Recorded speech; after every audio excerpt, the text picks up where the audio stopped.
Hey, good morning, good afternoon, good evening, SPC 205 classes, whatever time you're consuming this piece of media. Today we're going to be reviewing for the final. Now, because it's that time of the semester where finals are coming up next week. Now, let me say that again, I'm not going to be going over anything in any great detail as we go over this. What I'll be doing is I'll be hitting some topics that you should be aware of already because they've come up in lectures. It's also stuff that's coming out of the textbook. These are not the questions that I will be asking. There's going to be a whole lot of additional information in here from other than what you've. There's a lot of information that I will be giving you today in review. I won't be asking questions on all of them. Okay. There may also be one or two things that I miss. So go back and study your notes. This will not be the be-all, end-all.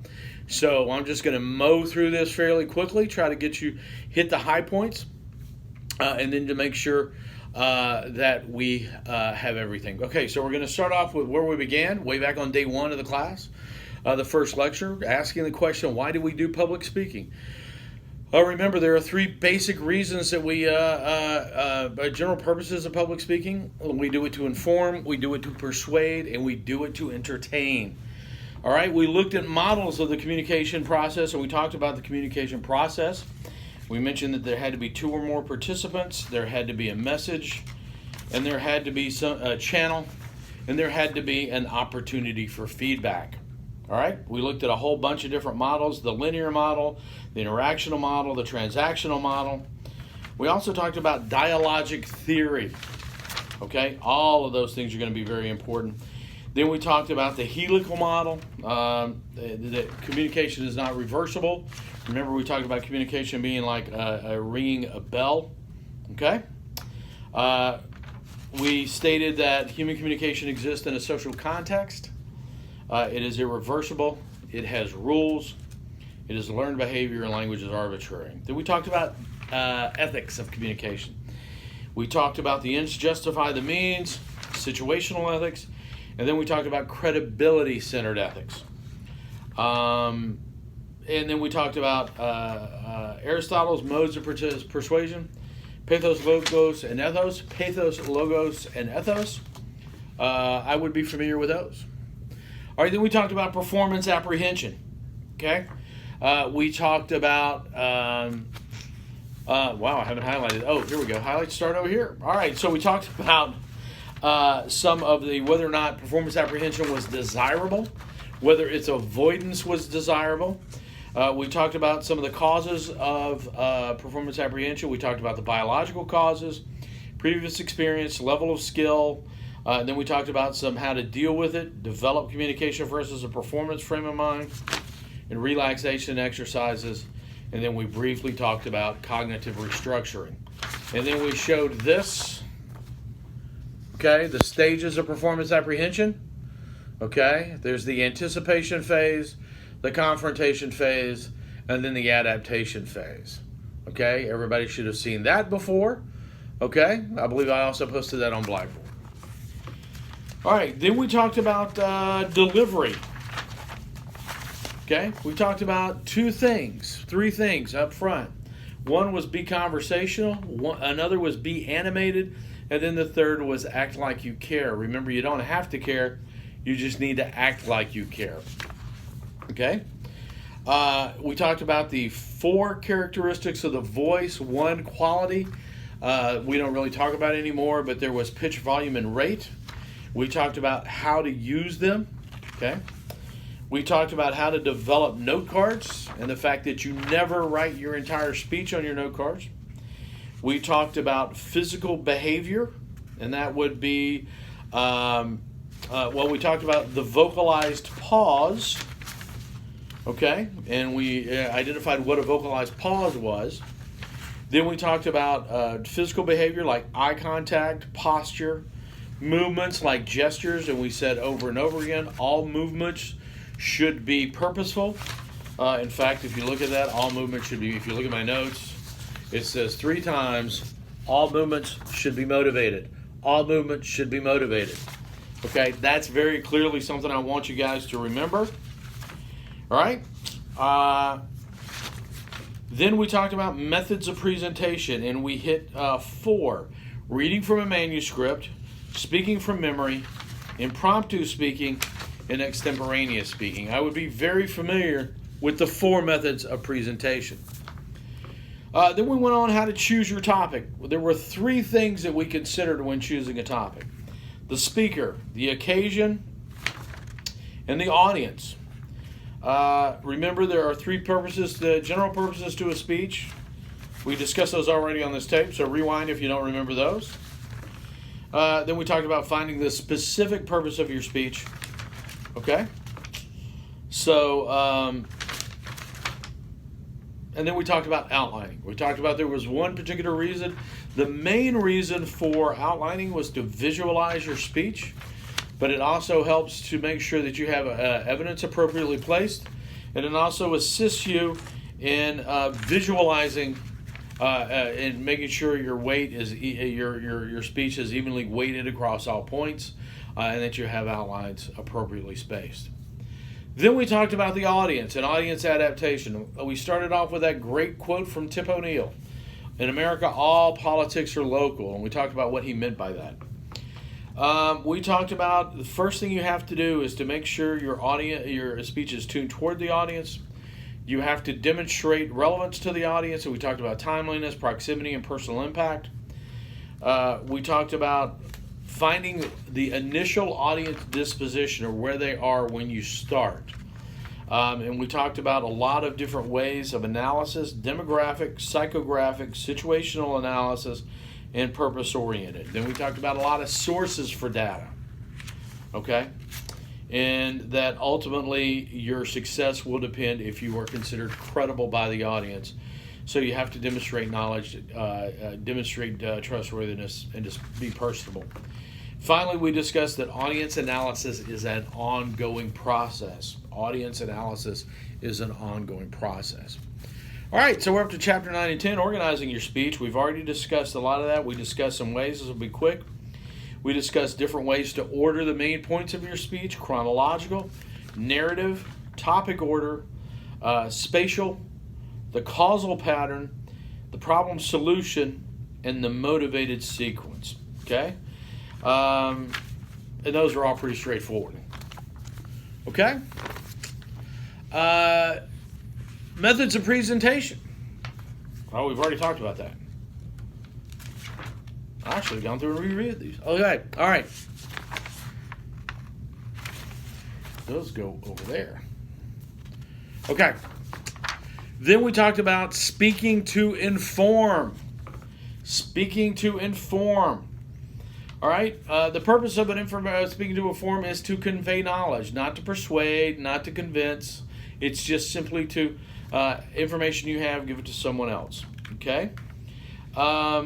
Key concepts are adjusting your content to the audience. Avoid jargon, and we define jargon as that scientific vocabulary. Limit the amount of information you're going to present. Be memorable. Build on knowledge and the previous knowledge you already have, and make it relevant and be personal. Yeah. Next, we're going to talk about use of evidence, the supporting data you have. Okay. Remember, we listed a whole bunch of reasons why you use evidence in a speech: clarity, credibility, accuracy, authority, currency, and vividness. Okay. We talked about when we use evidence. We gave 2 specific times: when the speaker is low ethos, and the attitude change is sustained over a longer period of time. We talked about how to use the evidence, giving the qualifications of the source and you being specific. And then we talked a lot about the types of evidence: opinions of others, statistics, and factual data. Okay? Then we talked about the sources. And the primary thing we talked about there is the difference between primary and secondary sources. So know the difference between a primary and a secondary source. All right, then we talked about problem solution speeches, and this one was real easy. A problem consists of 2 parts. The problem is the effects and the cause. And within effects, you have to prove significance. Okay? The solution has to have viability, which means it can actually be done. There's a reasonable expectation that it can be done. And then efficacy means that your solution will fix the problem. Okay? Then we talked about language. We talked about denotative and connotative meanings. All right? And then we gave a bunch of examples of denotative and connotative meanings. We talked about that language and thought are intertwined and that words are only symbols. All right? Then we talked about the 12 ways that oral language is different from written language. Then we talked about using similes, metaphors, and whether or not you should ever use hyperbole. We talked about rhythm, parallelism, repetition, and alliteration. Then finally we went into 3 things to remember. Adapt your language to the audience, be professional, be inclusive. All right, moving on. We're getting very close to the end now. Chapter 17, Persuasive Speaking. We differentiated between persuasive speaking, persuasion, and coercion right off the bat. Everybody should remember that. We talked about adapting your message to the audience. Okay? Then we talked about reasoning and fallacies. We talked about inductive reasoning. We talked about reasoning by inductive reasoning is one to many. We have something about one member of the class, we can make an assumption about every member of the class. Reasoning by anthology, we have something about one member of the class, we can make an assumption about another identical member of the class. And then we had deductive reasoning, which is from the many to one.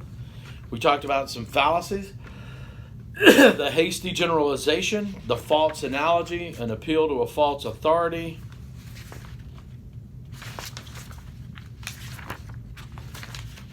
And then something went absolutely haywire with my notes when I stapled them together later on. Okay?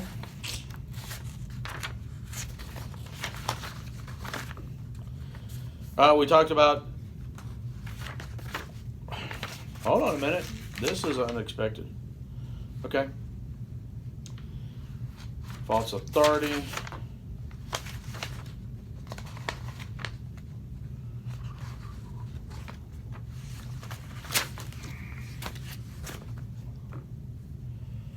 Yeah, okay. So, we talked about fallacies. We talked about the hasty generalization. We talked about the false analogy. We talked about false authorities.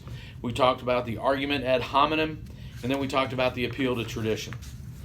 Then we talked about some obstacles to changing persuasion, including selective perception, selective recall, selective exposure, and degree of commitment and public commitment.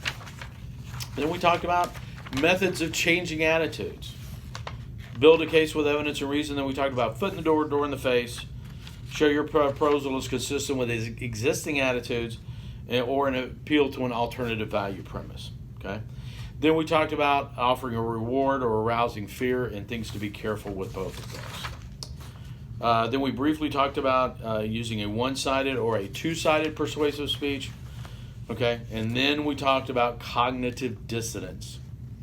Then the last thing we talked about, the last thing that's supposed to be in any persuasive speech is a call to action.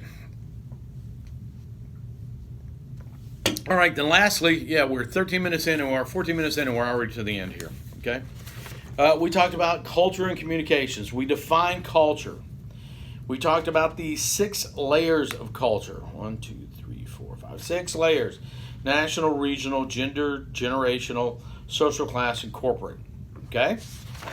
We talked about our identities are based on the culture we are in, even if we reject that culture. So we talked about cultural identity. We talked about some specific cultural identities. We talked about race. We talked about gender. Okay? And then we talked about sexuality. Remember that race and gender are not based on any sort of biological or inherited traits. Race and gender are both social constructs. Sexuality is a product of biology. Okay? But it does get to determine, within our cultures, the biology that we're born with dictates who we're married, who we're romantically involved with, and how we can show affection in public. We talked about intercultural communications, okay, briefly. All right. And then we talked about cultural appropriations. And we define that as the act of taking or using things from a culture that is not your own, especially without showing that you understand or respect the culture.